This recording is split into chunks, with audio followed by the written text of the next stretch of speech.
Welcome to the Everymaker. My name is Nick, and batten down the hatches, me hearties. For today, we be hunting for some buried treasure.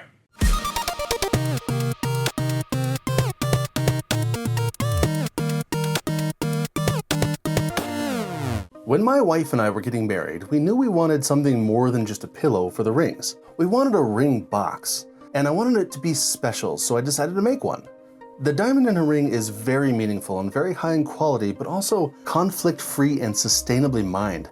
So it's very important, and I wanted to capture the essence of that meaning in the box, making it shaped like a diamond. In a completely unrelated story, she gave me these really awesome Superman cufflinks, and I also wore these Superman socks that had little capes.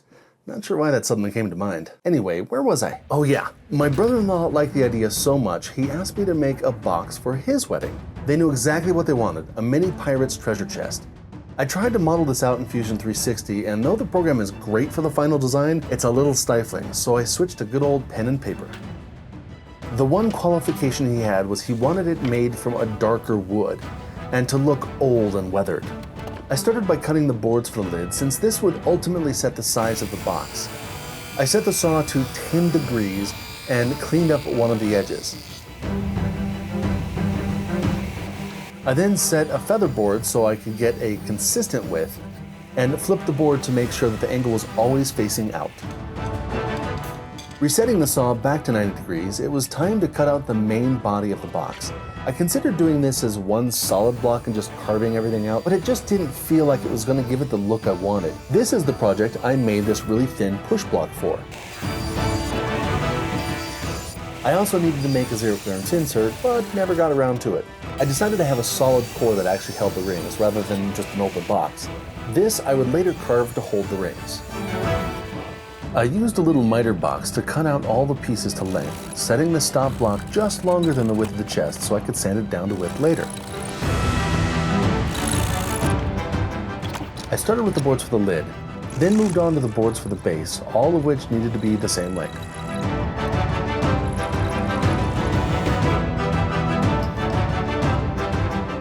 Finally, I used that core to set the width of the sideboards of the chest.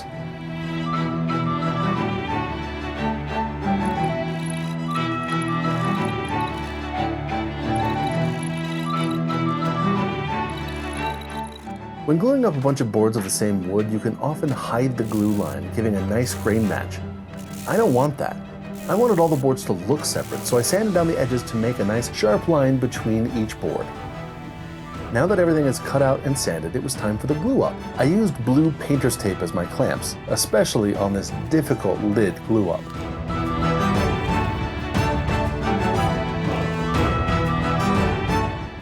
With all of these small parts, it was just the easiest way to glue everything together.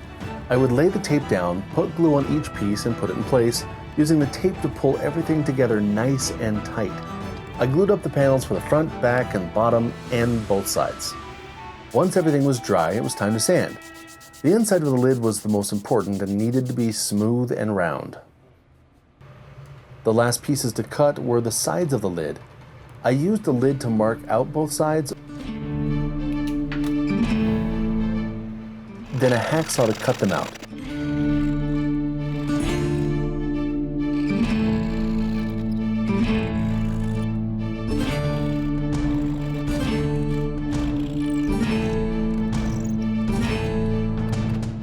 To get an exact fit, I carefully snuck up to my line using the disc sander.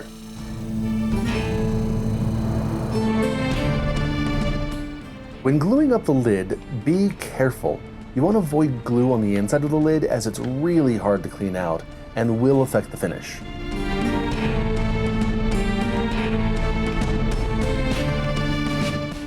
When I test fit all the boards together, I realized the base was a little too short, so I added a couple of leftover boards to fill in the gaps before gluing on the bottom rather than recutting the whole piece. I started gluing on the sides as those will need to get sanded down for the next phase of gluing. I also sanded down the lid so everything was flush.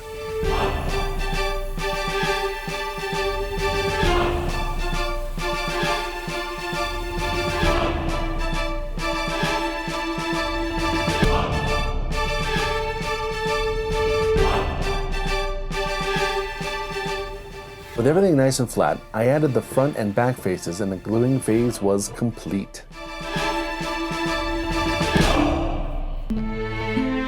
I used double-sided carpet tape to connect the lid to the base before sanding everything perfectly flush.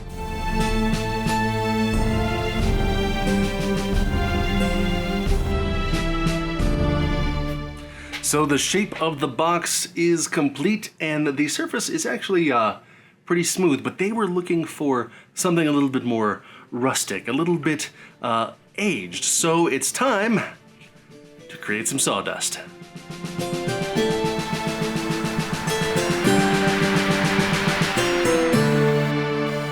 Okay, so sawdust was a bit of a stretch, but look at this pretty paper towel confetti. I don't know where this idea came from, but I'm so glad I gave it a shot. The box went from looking kind of boring to really old and rustic in the blink of an eye. The brass brush really gave the wood an old weathered look, and on this small scale it just looks like really old weathered wood grain. I just love the way this came out. Now it's time for hardware and the binding. I found these hinges and this clasp that look like brass with a nice patina. First I had to figure out how to cut the brass. I found two ways that are pretty easy. The first is to score the brass with a utility knife. Then use a vise to grab as close to that line as possible and bend. Typically it just snaps right off. The other way is just with some tin snips, though this did leave a little bit of a jagged edge. Once I had one cut out, I had to see how it was going to look on the box. So I used this soft leather hammer to create sharp corners on the brass, testing it against the box as I went. Now that I knew it was going to work, I cut out the rest of them. I wasn't sure how they were going to come out, so I cut a couple extras just to be on the safe side. So now I have to figure out how to make this look a little bit more like this. Now I guess I could take a little bit of paint and just, paint it, but what's the fun in that? I figure I would do something a little bit more traditional, a little amped up though, so let's try a little oxidation. After a quick clean in acetone, it was time for the oxidation solution. Guess what I used? Go on, hit pause, leave a comment down below. Okay, you back? OxiClean. Yes, the original oxygen booster itself turned out to work great, and it doesn't stink up the place with caustic chemicals. I made a pretty saturated solution, then let everything soak for a couple of days.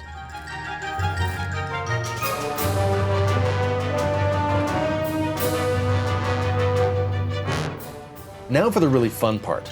Pulling everything out and seeing those results.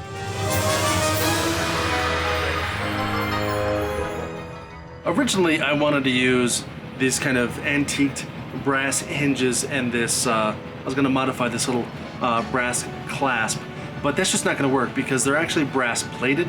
So when I tried to scrub them to get the paint off, I scrubbed right through the brass into the metal underneath. When I stuck it into the OxiClean, of course, it didn't oxidize. I didn't get the look that I wanted. So I went out and I bought some new brass nails because the nails that I had were also, of course, brass plated. I got some new hinges for that, plus a couple different clasps. So we'll see which one of those I use. But all of these, since they're solid brass, should oxidize the same way as the plate brass that I had. So we'll see how it looks. His last request, I think, was the hardest. He wanted an anchor for the clasp. When I found the original clasp, I thought I could modify it a little bit, but this one I was going to just have to make from scratch. I took my time with an old Dremel tool and came up with something that I thought looked pretty good. There were a few problems with the oxidation process, like this part of the clasp, which was brass plated, and the screws. Those I just painted black. But the clasp, I decided to make a brand new one from the leftover brass plate.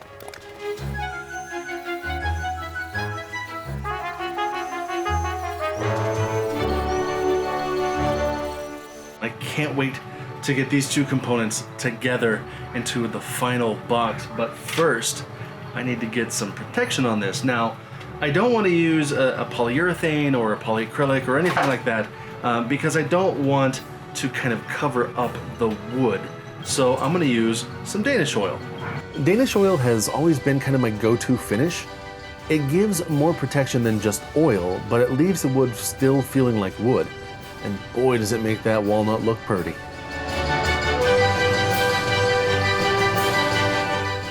When I bent the brass strips, I left them a little bit long so I could cut them down to the exact size. I used the box to mark where I needed to cut and just used the tin snips to cut them.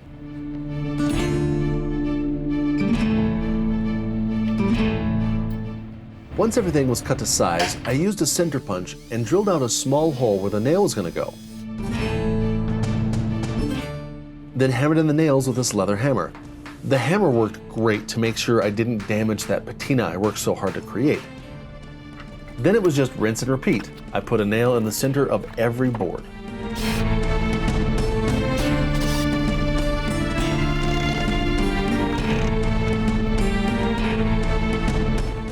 I lined up and marked where the hinges would go before drilling pilot holes for the screws. The screws were initially a little too long, so I had to cut them down on the disc sander. I had the box taped up and clamped tight to make sure there wouldn't be any gap after installing the hardware. The clasp used nails for installation. After making sure it was centered, I used a long stick to drive the nails in so I didn't mar up that hinge. With everything installed and finished, it looked like a real treasure chest. The last thing to do was carve out the holes for the rings. To do this, I used my drill press to drill out most of the material, making sure to set the depth so the rings would sit high enough to grab, but not so high that they'd fall out. Then I moved on to the chisels to clean everything out and square up the edges.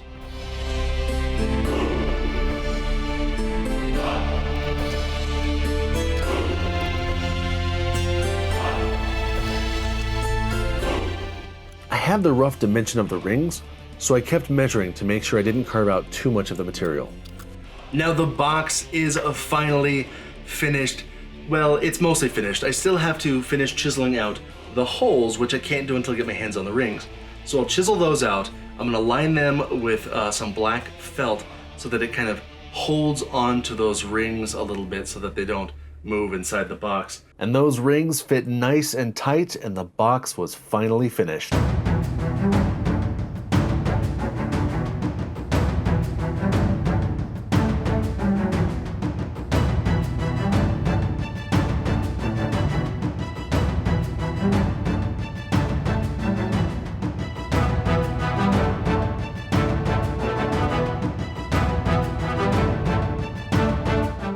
When I started working on this project, I really had no idea how I was going to make this box and to make it look like it had been sitting in the sand buried for the last 100 years.